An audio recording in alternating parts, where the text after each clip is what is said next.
Hey, so I'm sorry about this really low resolution my phone, but I really need this grade. So I wanted to start it off about talking about personality through the lens of the Myer-Briggs test.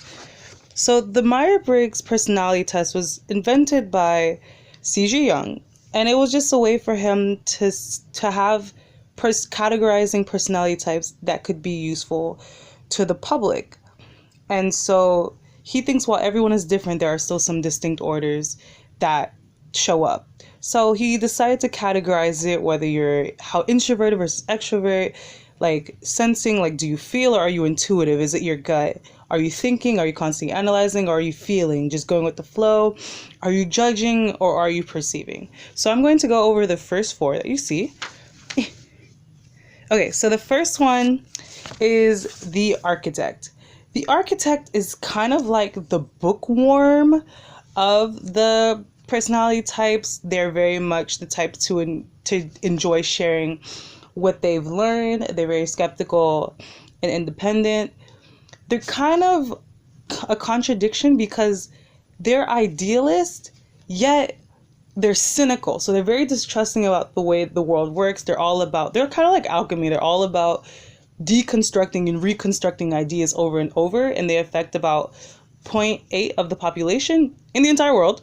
And famous ones would be like Gandalf the Grey from Lord of the Rings and Michelle Obama. Next, you have the logician. The logician affects about 3% of the world, and they're the type to very much use others. That sounds really bad, but they use others to like bounce off ideas rather than like get into debates with. Their mind is always running. They're very innovative. They love having logical explanations for everything. Like, if you ever had that friend that was like, well, actually, there's a logical explanation for why snakes are secretly vampires. Like, it's just like, why are you like this? But they're very much like that.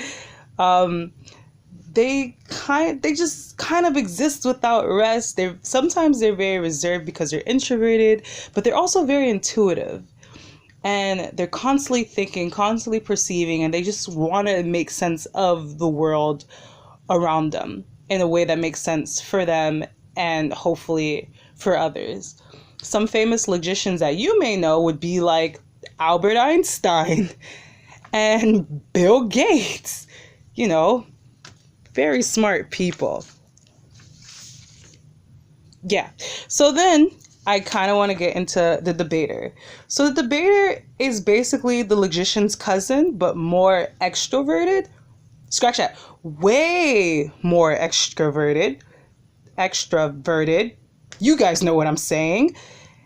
They love to argue. Like, if you ever had that one friend that just loves to argue, because it's not because they necessarily believe in what they're arguing, but it's because they find it fun. Like, that's the debater. Like, they love to mentally spar. They're not about that physical stuff. They're very much like, they're just always brainstorming, always wanting a sense. They just want to debate and constantly debate. And they're fun, but they can be pretty annoying sometimes. They affect about 3% of the population again.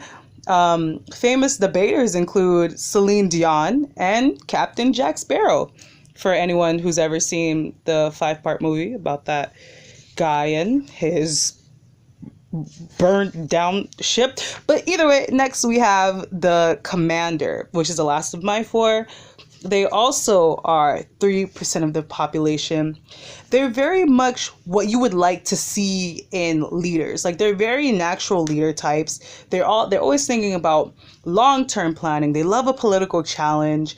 Their extroverted means that they will push. And maybe not in the nicest of ways, but they're very much about, like, I see what I want and I want to make sure that I get what I want because it's beneficial for everyone. They're sometimes very independent. They're very bold. They're not afraid to let you know their opinion. And they're also very well read. Like, these people tend to be quite intelligent. They love to just be ruthless, but they're also very rational and very determined to get their way. Some famous commanders would be Gordon Ramsay, you know, the guy that makes fun of children. Wait, nope, cooks, and Steve Jobs. That's about it. I hope This gets me a good grade. Thank you so much.